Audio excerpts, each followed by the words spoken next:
Balobi diplôme ezana oka ke logo kaka. Vous ne bénéficiez même pas de la présomption à connaissance. Parce que dans les actes, on ne vous sent pas. Et puis nous ne parlons pas de Mouto Azangi diplôme. Nous parlons de bateau, faux diplôme. C'est ça là le vrai débat. Parce que déjà, si vous avez quelqu'un qui a la capacité de mentir sur son identité scientifique, info médecin, info magistrat. On a aussi un diagnostic qui a ma belle politique. Ah voilà! Il y a un monde bango, na bango, bataliko, na batuna bango yassé, ba na même raisonnement. Maman nga na fani na ota émission par Jean-Pierre Kayembe, na lila, na domaine où na la lingaka. Comment voulez-vous quelqu'un qui apparaît bien, apparemment stable, à Kogi Kozua, à l'église na TV à Bifeli, c'est qu'elle a construit 23 000 écoles en 4 ans. Comment est-ce possible? Si nous prenons une école en moyenne 100 000 $, multiplié par 23 000, ça fait combien? 2 milliards 300 millions de dollars. Est-ce que M. Félix, c'est qu'il y a des pays à Pessin, à domaine, il y a infrastructure, il y a scolaire, 2 milliards 300 millions de dollars?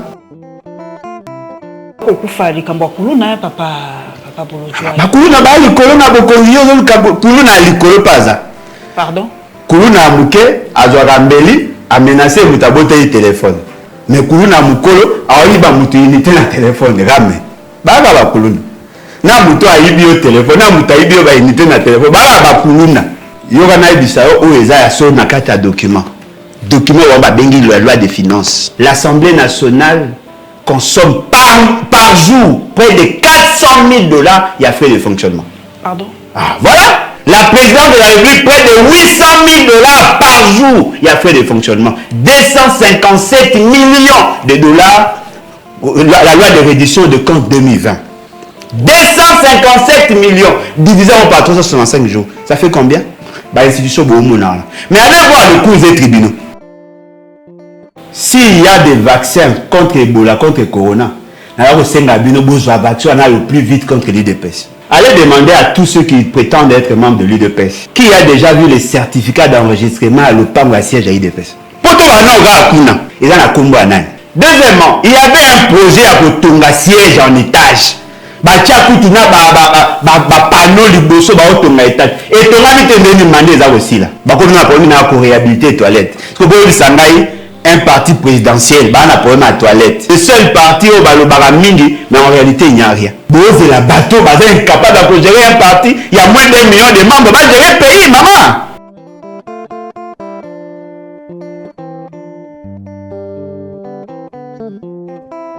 Alain Bolojwa, Bosenga Kie Mingi, ye wazongi, toko solola na ye masolo ya mboka, makambo ya liebele, poto gagner temps, tokende kakambala moko.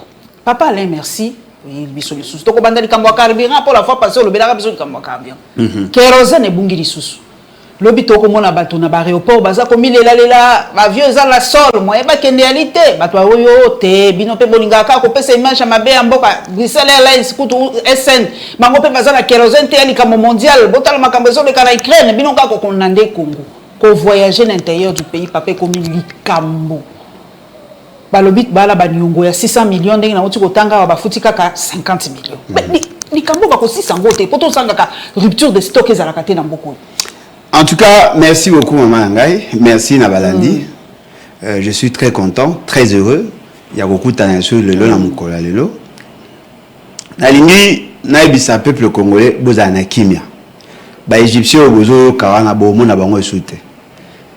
Et là vous allez pas ces alliés lorsque nous parlions jaloux, tribaliste. Mais aujourd'hui, nous sommes devant des évidences. Où les alliés que nous avons été. Nyonso et Bimina Poissa.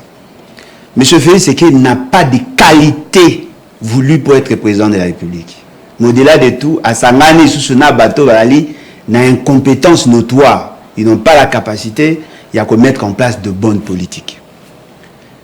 Les réalités à marché et varient selon la loi de l'offre et de la demande, mais aussi par rapport, il y a pression où les gens basent aussi bien à niveau espace économique. C'est-à-dire qu'on peut avoir des pressions administratives, on a des pression fiscale et qu'on peut empêcher à ce que Batambola normalement. Mais biso na Congo, tous un mécanisme mettant en place, mécanisme à se substituer sur le marché justement pour à éponger les effets pervers et à marcher en soutenant les importateurs dans le domaine il y a carburant. C'est ça, ce sont des décisions à l'État congolais. Bien vous fout Arabiso taxe normalement, impôt normalement, mais bon réduit prix sur le marché, biso tokoya ko subventionner, pour que la population a senti. Je crois que tozongaka ming na. Lorsque nous avons fait cette émission, non, vous n'avez pas la maîtrise de la réalité. Le marché est allé dans sain, il n'y a pas de problème. Il y a malentendu entre les opérateurs par rapport, il y a service au niveau, il y a pompe. Nous avons dit non, attention, ils en ont. Par rapport à l'effet à guerre. Parce qu'il y a guerre en Russie, il y a moi. Tu poses la question. Quels sont les importateurs au bas c'est ravité à niveau à Russie pour que tous sûr que les alliés aient fait à Russie. Les opérateurs, que l'État congolais ne veut pas que c'est la bango mbongo. Mais comment constituer un mbongo? Maman le prix que nous voyons sur le niveau il y a pompe, il y a tout un mécanisme. Ce n'est pas que l'État, lui, qui prend en charge, non, ce sont les consommateurs finaux. Il y a une quantité d'argent, il y a notre moyen, il y a qu'au subvenir, il a besoin. Et ces moyens-là, il y a un mécanisme, il y a qu'au bango pour que ça suppléer à Kanayango. S'il y a un manque à gagner, tout le monde c'est la bango ndambo ya mbongo. Mais mbongo wana basala système, il y a chaque année ba futaka bango. Il y a un moniteur ba futaka bango la première année fait c'est que la komaka et ça a 100 millions de dollars avec une décote il y a 15 millions, le fameux dossier à 15 millions. Okay. Après à mi-balé et ça qui 80 millions et bimisaka 12 millions de dollars avec madame Acacia. Mais par la suite, il y a eu problème, il y a Kofuta, Bambongo. Mais et là, ils ont posé problème Makasi pour Nangezali. Au-delà du fait que le marché a secoué, tout simplement, le système n'est pas assez stable. Parce que Mbongoza, mais ça n'a pas opérateur T. Mais pourquoi ça n'a pas opérateur T? Justement parce que nous voulons dire à l'opinion, Bango va bénéficier. Avant, 15% il y a décote. Ce qui veut dire qu'eux-mêmes sont bénéficiaires d'un circuit. Ceux qui veulent déjà 15% sur l'enveloppe. Ceux qui veulent payer ça 100 millions de dollars, vous payez ça 85 millions de dollars. Pourquoi devons-nous, nous, consommateurs, payer dans l'État, agent de l'État, c'est tout un réseau mafieux. Donc, mafia makasi penza. Makasi, c'est tout un réseau mafieux au Basali. Conséquence, déjà, le système de transport congolais, bien que multimodal, est dans la difficulté. Les provinces ne sont pas liées entre elles. Il y a un problème de route, il y a un problème de chemin de fer, il y a un problème, il y a navigation, non navigable, il y a un problème, il y a enclavement à la ville. Et ce qui permet à ce que mobilité quand même dans le grand centre, ce sont les avions. Ceux qui déjà avions, ils ont circulé malamté.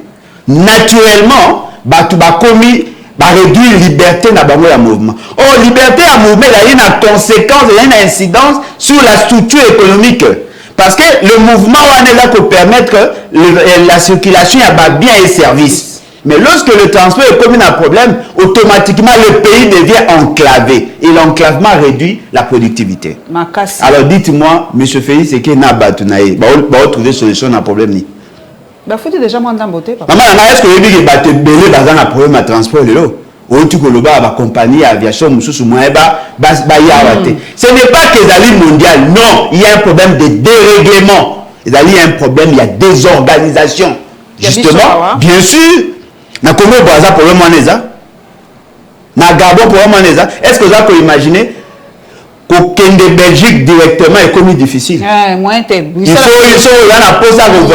faut qu'il y ait un pays organisé avec des dirigeants sérieux pour qu'il y ait la Belgique. Est-ce que SN a beaucoup voyagé partout? Non. À quoi il y a raté parce que moi, il s'est ravitaillé en carburant. Non, mais effectivement, moi, il s'est ravitaillé. Alors, si toutes les compagnies aériennes comme la même difficulté, naturellement, on va pénaliser beaucoup. Combien de banabas qui conjure? Bonjour, ma classe née. Batumso bayaki à la mission de service bazo mandeni. Et puis baza ko changer. Ma compagnie na biso ya Kongoawa. Combien de compagnies ba annulé ba vol na bango pour une date ultérieure, ils n'ont même pas donné des précisions sur ba voyager ndengeni. Combien de gens sont bazali pénalisés? C'est justement parce que balingi ko ça ba politique cohérente. Et tout ça pourquoi? Ils n'ont pas le profil. Pour ni ba doit beta masola diplôme té. Balobi c'est important te batomi balobi diplôme ça na oka ke logo kaka na kati de sala musala ngo ezawapi. Vous ne bénéficiez même pas de présomption à connaissance. Parce que dans les actes, on ne vous sent pas.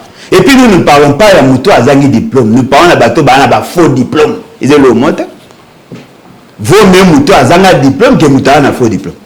C'est ça là le vrai débat. Parce que déjà, si vous avez quelqu'un qui a la capacité de mentir sur son identité scientifique, info médecin, info magistrat. On a aussi un diagnostic, il y a ma belle politique. Ah, voilà! Voilà pourquoi nous disons que le problème de Yangoana, Yango Moni Bango, na Bango, Bataliko, na Batuna Bango Yase, na même raisonnement. Maman a fait une émission par Jean-Pierre Kayembe, na Lila, na domaine où on a la Lingak. Voilà, on avait 47 000 et 40 et quelques mille écoles.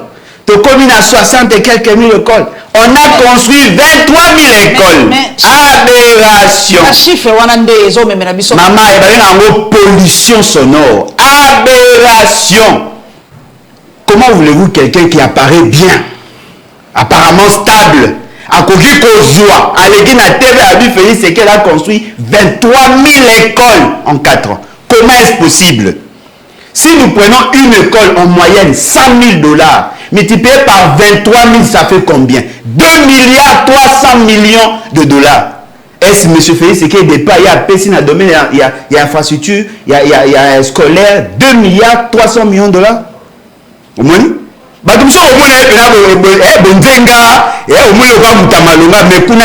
problème. Est-ce que je monde normal? On a 23 000 écoles en 4 ans. Mais au ministre Papa Tony a lobby 323, c'est quand même faisable. Non, mais là, on dit oh. Non, à ça la répartition géographique. Là, on dit qui nous dit que c'est vrai? 300 on a divisé par nombre de provinces. Na Kinshasa, ça est combien? Bah ça qui est colo ya Lembawa ou Mukengeli. Oh amona motenan. Ce que ya Tony. Non, Mukengeli ça dit ka ko bongisa Mukengeli. Non mais bah la qui ça na TV le cas en bouclette. Oh amoni oh ya Tony ezawapi. Au moins tozana bon na go bater chance tozana na Libabe ya kozana bateau bah ça c'est ce qu'on appelle binôme. Bah na binôme, il y a incompétence na ignorance. Moi, si vous savez c'est incompétence et ignorance, tout ça pourquoi? Parce que qui va mériter. Donc moi je pense que tout le problème que nous voyons est allé justement parce que M. Félix c'est qu'il n'a pas assez d'atouts et il a recruté de mauvaises personnes pour mettre en place de mauvaises politiques. Et moi je pense que si le Congolais ne se ressaisissent pas, transport les athées, et en ce moment-là, peut-être, en conséquence, il y a mauvaise politique dans l'État. Voilà. Tout ce dossier, Moussou, papa, dossier, tout ce qui est l'éducation, c'est très nécessaire. Si l'examen d'État est raté, justificatif, on est trop stressé, depuis semaine passée, semaine, tout ça.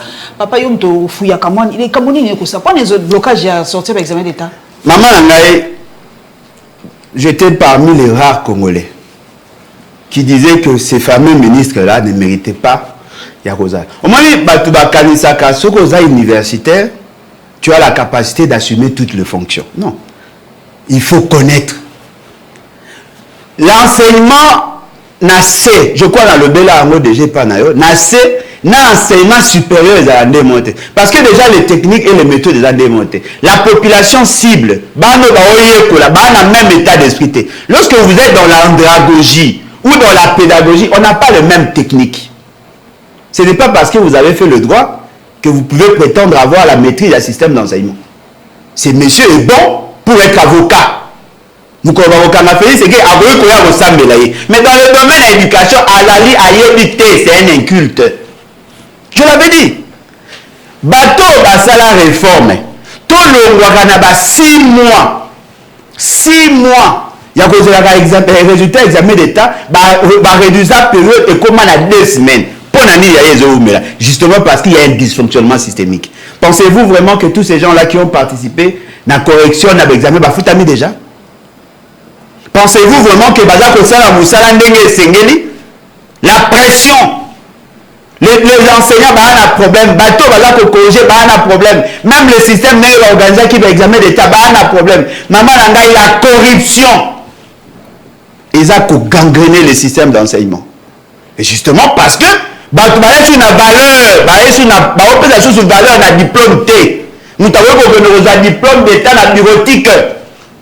Bah oui besoin, nous tout un ordinateur à scanner, à salir public. C'est quoi il dit ça là? Ceux qui moi n'a posé l'examen d'état, à haut pas posé l'examen d'état. Bah on a faux diplôme. Bah on a même état d'esprit. Comment voulez-vous que des gens qui ont de faux diplômes vont organiser de bons tests? Parce que les examens d'état, ils ont une évaluation sommative.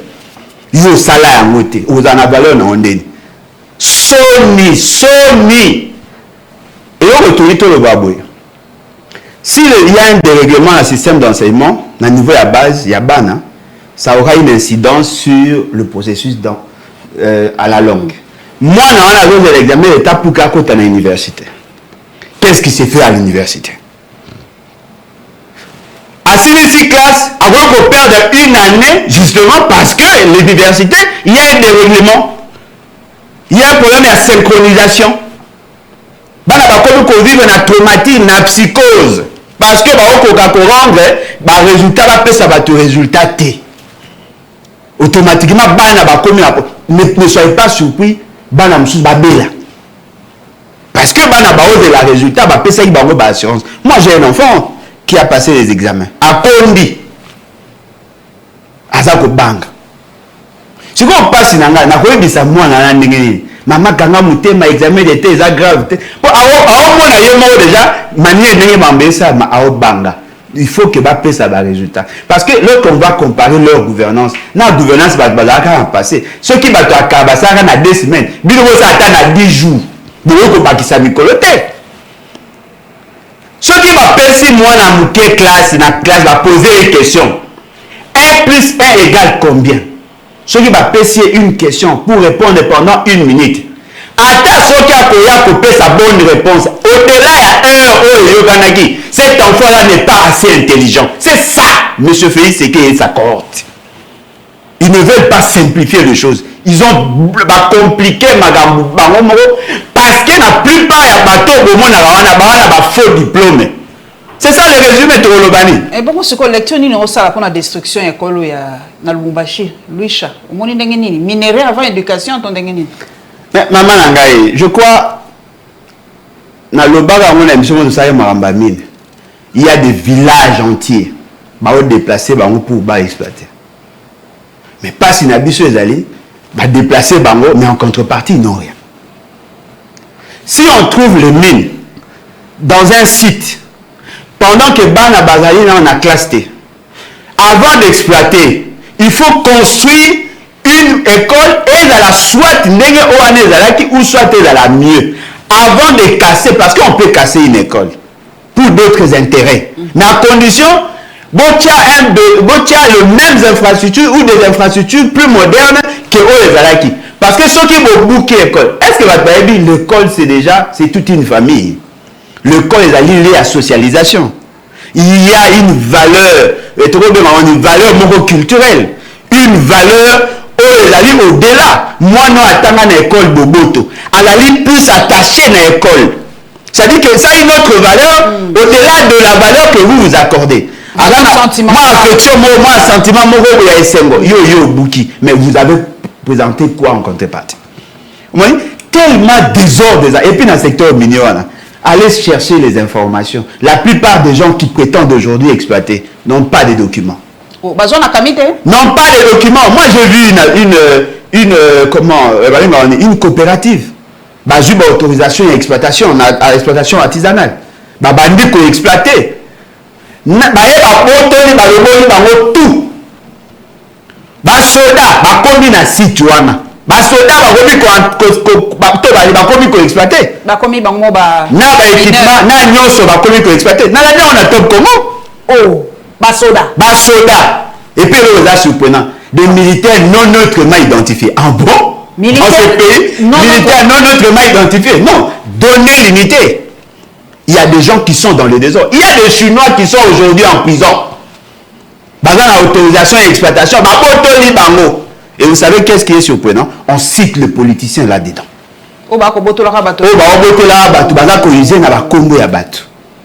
On cite de nom. Il y a des commandants armés, il y a des ministres provinciaux, ce qui veut dire que nous avons un problème. Le problème, la qualité de l'homme. L'homme dirigeant est à poser problème. Parce que justement, nous avons semblé négliger les ABC. Vous ne pouvez pas user de fonds et assumer de fonctions d'État. Mouton est déjà immoral. À cause de adresse scientifique. Pour à cause de le reste, à la mouture à maths, et c'est facile, maman.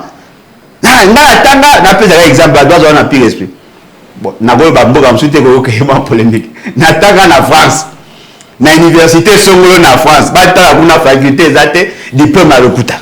Dites-moi, comment un monsieur comme ça a voulu assumer la fonction d'État? Papa Nangai, mi président ya Nigeria kala Olusegun Nazaliawa, balobi diplomatie agissante, mboka bato bakomi koya, tongo midi pokwa tozo yamba bapaya, tozo yamba ba conférence, ba débat, ba atelier, ba SADC, ba nyonso ba EAC, ba nyonso bakomi lelo penza la RDC est devenu fréquentable. Mais c'est quoi va retomber dans moi nini? Même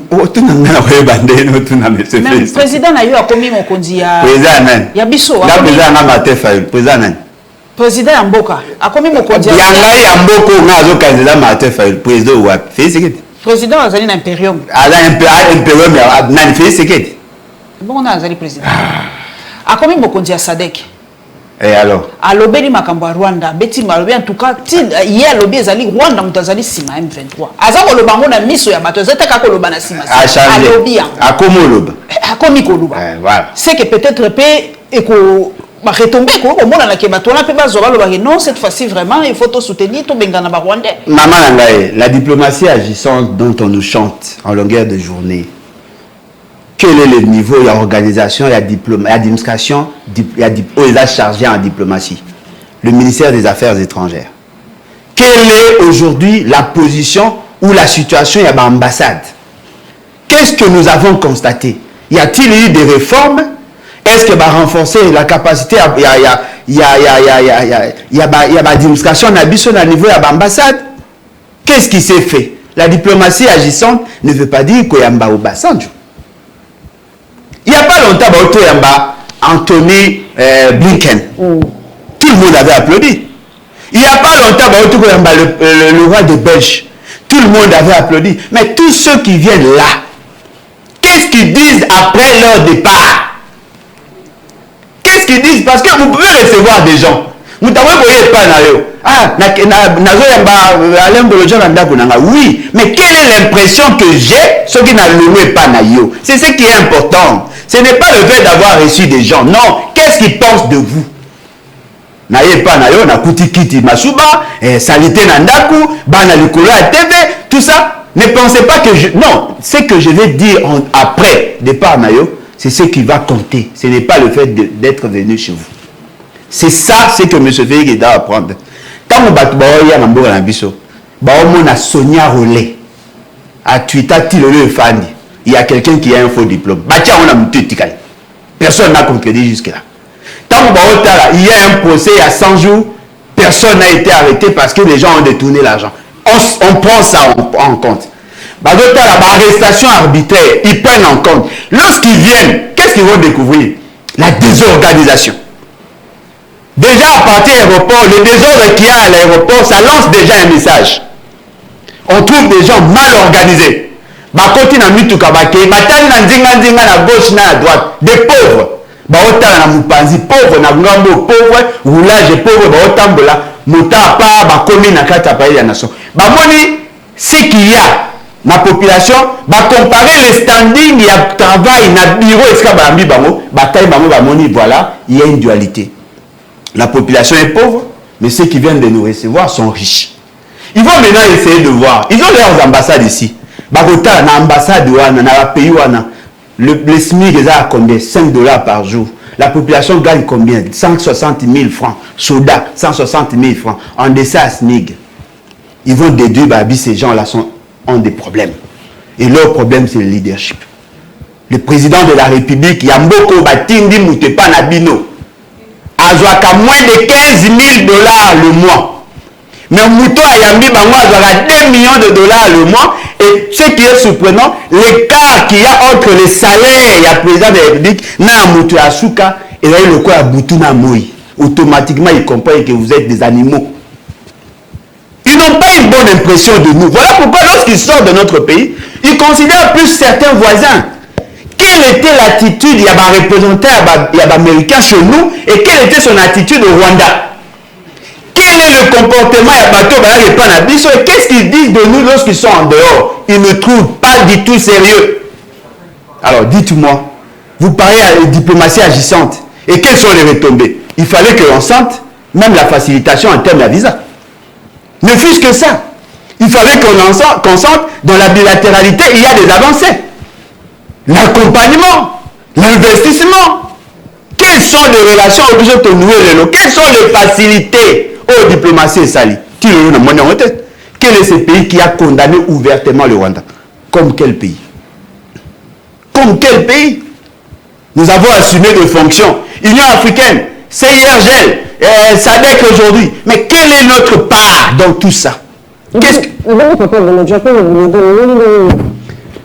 Maman Nangaï, Bunagana, ne serait pas surpris un jour Boyo Kake. C'était un arrangement entre parties. Ne me dites pas ça. La Bible vous a ne soyez pas surpris un jour. Parce que qu'est-ce qui manque que Zalaboy? Maman Nangaï, comment peut-on expliquer? On dit, voilà, on veut militariser la zone. Bah, ça, l'état de siège.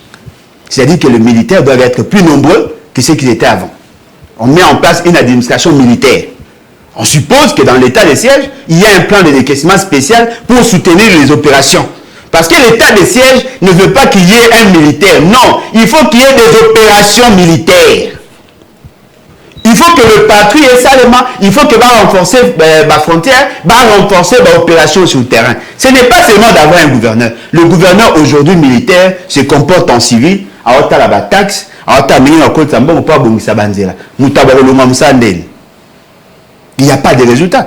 Mais c'est pendant l'état de siège que des troupes étrangères, là où on suppose qu'on devait fermer les frontières, bakoti, attaquer, bafandi, na mboga pe une administration ya bango, c'est-à-dire que va commis tout un état indépendant.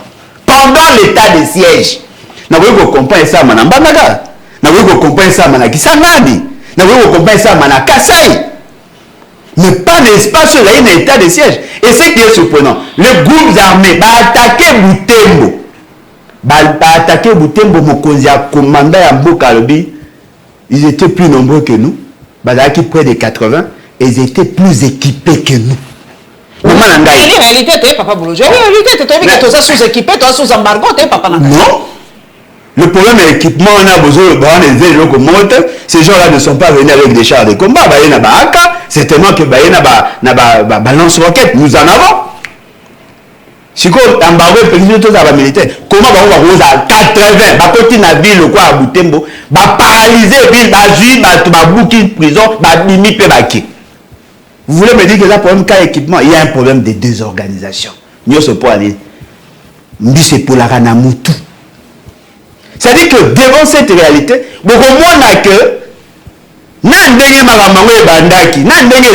c'est comme si ça arrange M. Fesseke. Il n'est pas inquiété. Comment ça? Comment vous pouvez affirmer des choses comme ça? Non, mais preuve. Parce que tout le monde a papa mon cousin qui est partout.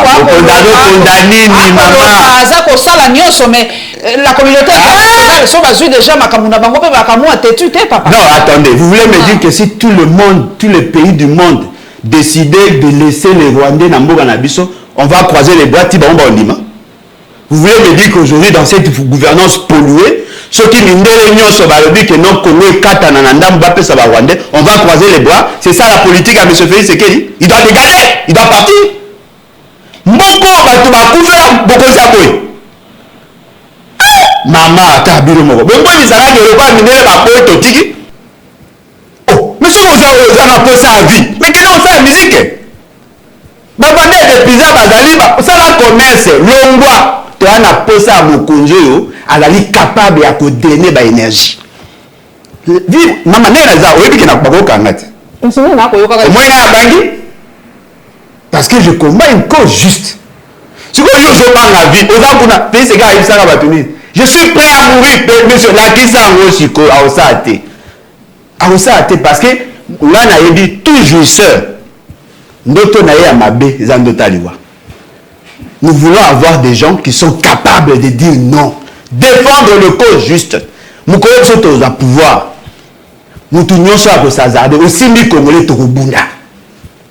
Biso balakisa biso mobala azokara na mukongo te fait c'est qu'il na ba poté belé na mukongo donc il ne mérite pas mais quand on imagine toi on a 450 tribus on doit avoir un président comme Félix Tshisekedi avec une vision aussi minimaliste. Il y avait possibilité d'avoir des armes, il y avait possibilité de militariser la zone. Nous sommes sous embargo te papa na to somba minduki je mona na ba somba ngo après embargo. Même au niveau international, il y a possibilité d'acheter des armes. Mais il faut que ça ait une sorte de notification. Bon, voilà, nous voulons acheter des armes, voilà. On a la possibilité à protéger, à garder, on saura bien l'utiliser. Vous donnez, la communauté internationale ne va pas refuser. La procédure n'est comme lourde. Et lorsque nous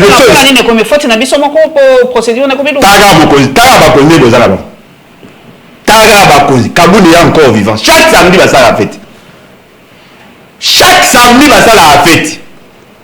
Les corps de nos enfants, ils ont jonché na babalabala. Ba on ma pas na biso ba biso ba on s'est déplacé ba on qui mabitumba. Mais mokonzi a obi na mbeyambe. Dites-moi quelle est cette république avec des gens comme ça? Papa, ça peut na vie privée na été vous comprenez? Ah, quelle est la vie privée? Ah, tu veux la vie à l'État. L'État se meurt. Nous avons des gens qui ont un esprit de guerrier, guerrier, des gens qui sont capables de donner de l'espoir à la population. Maman Nangai, Ngana Yotoza, Baninga Bandeko. Oyoki Sankena, c'est l'anniversaire à moi Nanga, le jour où on a un problème Nandaguna. Oyo Sepela, si vous avez un papa, vous avez un père de la nation. Aberration. Mais ce ok, et pas ça le anniversaire, pouf, et que dit donc, ok, mariage n'a pas ok, mariage. Mais il faut qu'on hiérarchiser le besoin. Lorsque le pays est en crise, il faut que tout sentime le seul président qui s'est rajeuni au pouvoir, il y a un pays, c'est qui? Justement parce qu'il n'a pas de souci, il n'a pas le poids de la République. Venez à moi, vous tous qui êtes chargés et fatigués, je vous donnerai du repos. Il a le repos alors qu'il est président de la République. Il y a beaucoup de gens beaucoup faim. Ça ne sert à rien. Olobi pe likambo bana ba ko kufa l'intérieur mais ah pe na kisasa bana ba ko kufa likambo kuluna papa Bolojwa. Ba kuluna ba likolo na bokonzi kuluna likolo paza. Pardon? Kuluna muke azwa mbeli a menacé mutabote yi téléphone. Mais kuluna mukolo aoyiba mutu unité na téléphone rame. Baga ba kuluna. Na mutu ayibi yo téléphone, na mutu ayibi yo ba unité na téléphone. Baga ba kuluna. Des pilleurs. Bataille de peste baoloba, Kaboul toucherait, on est touché 120 000 à 200 000 $. Premier vice-président de l'Assemblée nationale. Ce qui est juste à côté, dans le niveau on a 500 000 $. Et oh, bimisi, oh papa, journaliste Azana Toro, oh bimisi le biso vidéo moko et sali bato nzoto malili balobi, ba koma kana ba 855 000 $. Maman Nangai, je ne peux pas douter. Parce que gouvernance, il y a prédation. Bah, jouisseur, il y a moi.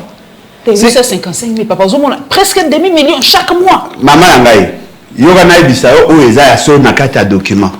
Document où il y a la loi des finances. Je ne parle pas de spéculation. C'est qu'il y a. L'Assemblée nationale consomme par jour près de 400 000 $. Il y a fait le fonctionnement. Pardon? Ah, voilà. La présidente de la République, près de 800 000 $ par jour, il y a fait des fonctionnements. 257 millions de $, la loi de reddition de compte 2020. 257 millions, divisé par 365 jours. Ça fait combien? batu baolala bayaki nde kopiller na obeta bino masolo ya likolo te. Prenez le budget, divisez en par nombre de jours. Beaucoup de monde a dépensé 800 000. Ah, il a dit frère, fonctionnement, 800 000 $ par jour. 400 000, 250 000 $ par jour. Bah, institution, beaucoup de monde. Mais allez voir le cours des tribunaux. Il y a des magistrats qui sont envoyés en province, bah, ils ont billet au foot, il y a na bassin na bango ba comme la province, ba ko ça. La plupart ya ba tripé autour na ba territoire n'ont pas de magistrats. Il n'y a pas de juge. Parce que bah on a place à reprendre la tête, bah on a ngoté. Colonel ya armée moins de 250 $ au Yazouaka. Mais allez voir monsieur Félix il touche combien? Salaire est banité. Et bani. Salaire ya monsieur Félix c'est divisé par 3, sur divisé salaire à Félix c'est divisé par 3,3 et PCO salaire à Kabila. C'est simple. Les calculs sont simples. Kabila a droit à 30%, il y a salaire à président de la République. Si Kabila touche 680 000 balobaka, multiplié par 3,3, ça vous donne 2 millions de $ et quelques. Le président français, au pays, c'est qu'il y a un maboko, a 15 000 €. Il y a qui dit ça, mais il y a 15 000 €. Moula Mobimba a 180 000 €. 5 ans a 900 000 €. 2 mandats a 1 800 000 €. Mais Félix Sekedi a 2 millions de $. Alors dites-moi, comment voulez-vous tous en abattre à bouillir, maman, enseignant à Zozanga, soldat à Zozanga, mbongo osoba minduki ezate, massas ezate, soldat là volata teni à Kala. Bako ko soba teni, to pesa la information d'arabe à 40 000 à 25 000. To yoki dessus de commis à 65 000 et 65 $ par teni pour les sous-souter. Alors dites-moi, tous à sérieux. Tout ça sérieux. Nathalie bien, peuple congolais, il y a un produit pollué propre à la consommation. Pour que vous connaissiez à Malonga, il faut que le parti au pouvoir ait appartient à Malonga. Allez demander à tous ceux qui prétendent être membres de l'UDPS qui a déjà vu les certificats d'enregistrement à l'OPAM ou à siège à l'UDPS. Qui a déjà vu les certificats d'enregistrement à l'IDPS? Et dans la combo à Nani. Mbongo et Uta Libanda va partenaire va financer. On suppose que la Mbongo est parti. Mais combo et certificat dans la combo à Nani.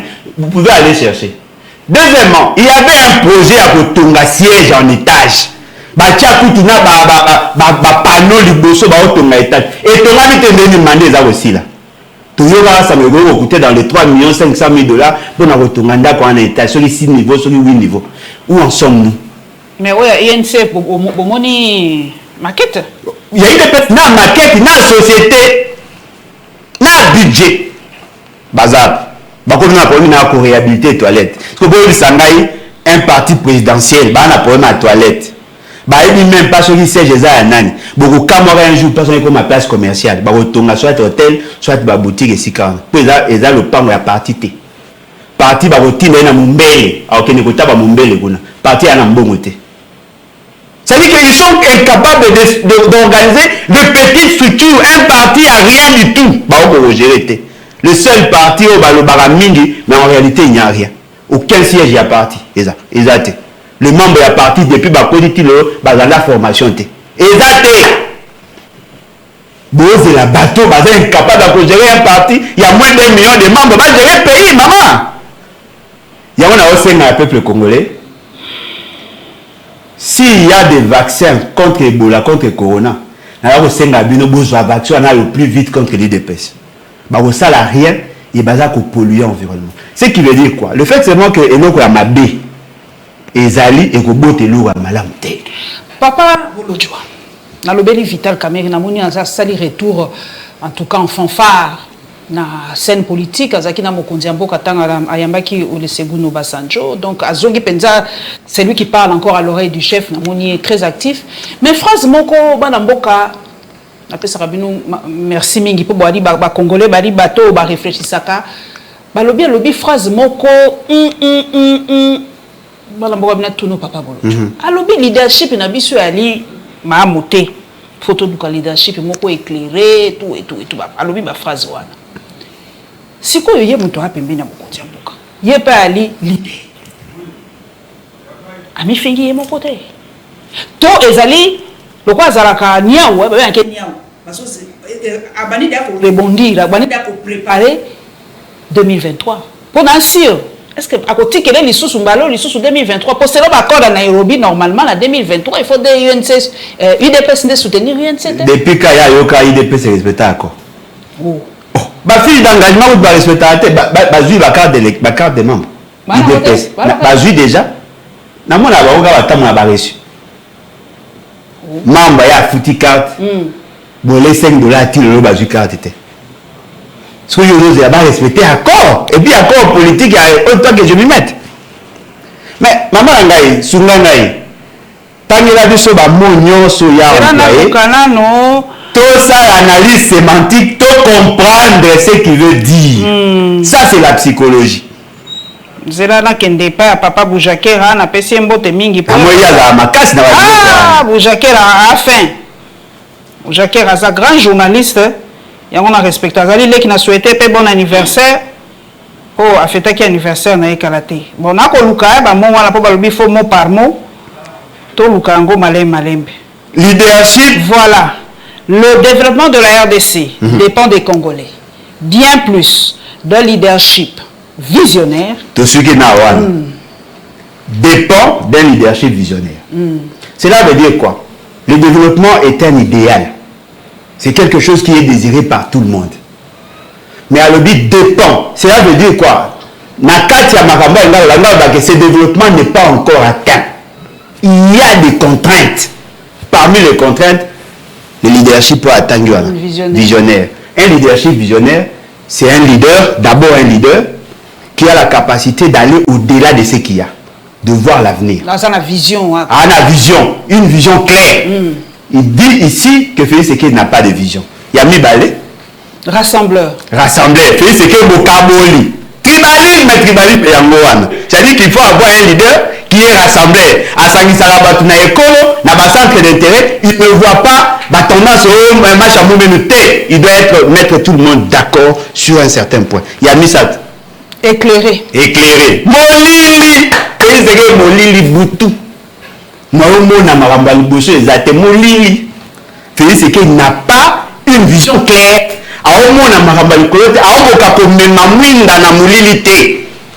Après, et qui met tous les Congolais au travail. Lui-même n'est pas travailleur. À mettre les Congolais au travail, nous ne voyons que des jouisseurs. Des jouisseurs. C'est-à-dire que M. Kamere vient de mettre à nu ce que M. Félix Tshisekedi est en réalité. Alors, faisons maintenant une corrélation, faisons maintenant une juxtaposition de ces déclarations aux yeux où Prétaka, François Béa, aux yeux où Kabounde, Aldobi, aux yeux où Taïdepes Malobara. C'est un cancer, ce pouvoir. Ils n'ont rien, ni une projection, ni la capacité de faire fonctionner l'État aujourd'hui, ni demain. Ils n'ont aucune vision, ils naviguent à vue. Besoin de la élection. C'est le seul moyen pour sanctionner. Vous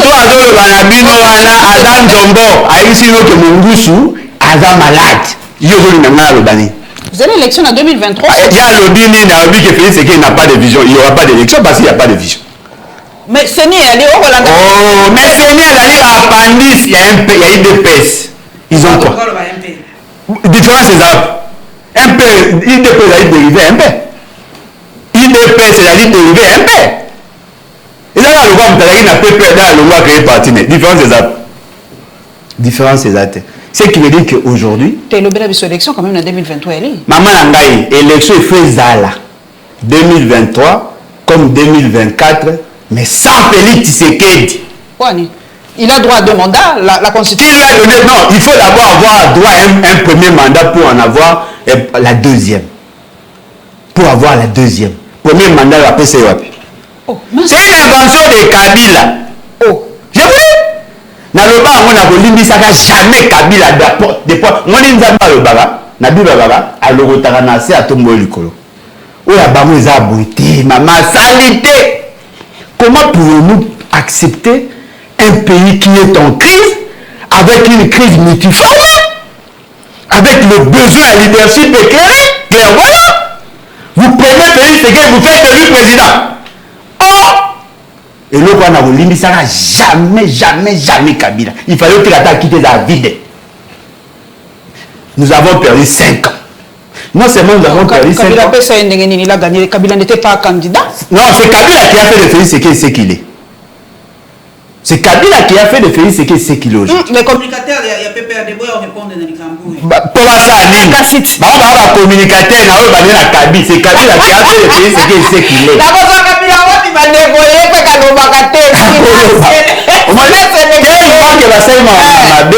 Le lot aussi, non seulement il y a résurgence, il y a ma bio Kabila Saki, ma basée sur ma casse et tout. Dites-moi, lorsque Félix Tshisekedi signe des accords, on va résoudre ces problèmes-là comment? Vous savez pourquoi M. Félix Tshisekedi devait agiter? Parce qu'il a senti qu'il ne peut pas compter sur l'appui à Occident, parce que les États-Unis, bah, a été. Il veut maintenant basculer vers la Russie et de manière maladroite, bah, on a dit ce qu'on affronte. La défense, non, attention, ce n'est pas parce que on a posé la solution, non, on a abri. Ils veulent être sécurisés par la Russie. Il ne se bat pas pour nous, pour lui. On va protéger contre les États-Unis parce qu'il y a des sanctions qui vont tomber contre lui. Voilà, toutes les politiques sont iségocentrées. Non, il faut la non, c'est pas comme ça. Il faut s'en débarrasser. On n'a pas d'autre choix. Laissez M. Félix Tshisekedi s'enterrer l'État. Moi, je trouve oui, à Otomasco, Tombo, à Nazi, pas besoin qu'on a béton, pas de ma belé, et si nous ne pouvons pas accepter. Voilà pourquoi il faut être très prudent. Aujourd'hui, il y a quoi, il y a quoi? Vous voyez ce qui s'est fait? À Kouamou, Kalate, à Kinshasa, Kalate, il prépare la même chose dans l'Équateur. Bien sûr, il va soulever le peuple contre le peuple. C'est leur stratégie. Tout ça pourquoi? Parce que ma vie de Félix Tshisekedi attaque ceux qui va tirer à l'élection T. Parce qu'on va créer un mécanisme pour retarder les élections et puis pour un dialogue là-bas. Mais le ministre intérieur a quoi montre quand même? Oui, mais il servira à quoi? On a eu quoi comme résultat? Ça y est, évaluation à Goma, à Beni. Après ça, il y a eu M23. Ces gens-là valent quoi? Sur le plan de solution à un problème, ils méritent quoi? Ils valent quoi? Ils méritent nini? Valeur nini? Au moins, bango, le roi, moi, je suis na Wenze. Bato aningisa masangu, moi, baningisi masangu, bazu, bachena tami, baningisi, papa, masfufa, malamu, ebimi, tira une tchengeliko. Sur le jour, moi, tchena pesé, peser l'autre. Ils n'ont aucune vision, ils n'ont la capacité de faire aucune projection. Il n'y a pas de gens de qualité. C'est que moi je vois, il n'y a que le fait. Ministre de la Finance, ça qui 30e anniversaire, il y a mariage naïf.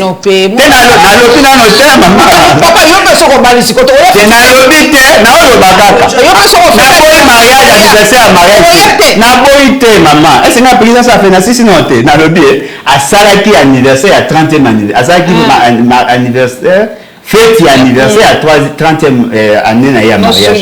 Ce qui est une bonne chose, c'est quelqu'un qui est stable. Moi, si je suis fan, à ça, la place ni. Et ça, il y a salle ni, l'espace ni. Il y a nani. Bon, j'espère que vous n'allez pas moi si à Yumate. J'espère que vous allez dans le temps où il y a un site à moi si à Yumate. Ce qui est dans le site à moi si à Yuma, ce qui veut dire que Maramona le bag à 35 milliards, on est compliqué.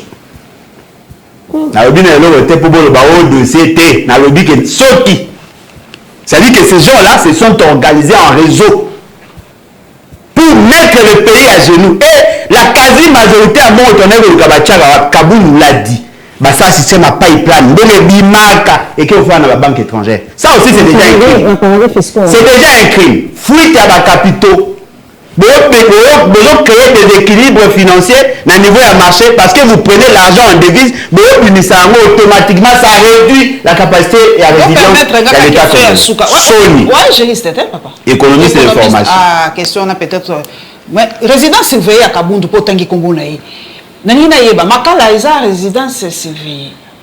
Ouais, nous autres par rapport à la définition de la TDPS. Normal, tout ça peut être dans la cité. Aux a moins notion il y a résidence. Ce n'est pas la première fois. Okay. Il y a une jurisprudence dans ce pays. il y avait quelqu'un qui était sous mandat d'arrêt provisoire. À l'époque, il y a Aubin Minako. Aubin Minako a dit pas question. La loi où ils ont fixé l'organisation et le fonctionnement, il y a cours de cassation. Bah, le but que les députés Baroucha une résidence surveillée. Le procureur de l'époque à Lungola est en prison à Tchaïna Invest. Ça, c'est une résidence surveillée. Ok. Parce que si les gens qui résidence surveillée sont en prison, Kaboul et aller rester en prison. Maman, d'abord, ils sont mal éduqués, politiquement, parce que pour la banque, on va ça toujours à travers. Et au-delà de tout, ils ont même des difficultés. Bango va faire un binôme, il y a incompétence plus ignorance. C'est ça l'UDPS. Bah, interpréter à leur manière. Laissez Kaboul sortir, c'est ça la loi. Ce n'est pas à vous de décider. Alors dites-moi, si on arrive à criminaliser les institutions telles que le cours des tribunaux, dites-moi, on a quel espoir? Parce que l'article 150 de la Constitution est clair. Les juges, le cours des tribunaux sont là pour garantir les droits et libertés individuelles. Si le cours des tribunaux sont entre les mains des individus qui décident sur notre avenir, le pays va mal. Oh. Voilà pourquoi je dis Félix, c'est que Adana Bibandeli, au Kourout Martin Fayol Alobaki, Amati a commis dictateur, Alomé a commis despote, aujourd'hui a commis tyran. Aye Bango, Akita Matamuta Obangazate. Nous allons continuer à nous battre, tous ceux qui sont dans le monde. Il y a un peuple, il y a un clé. Il faut s'en débarrasser au plus vite. Merci Papa Alain Bolodjoa, merci Nabino, Baïbokolanda Bisso, na chaîne partenaire, merci pour la fidélité Nabino, Tokomona na Mbalasima.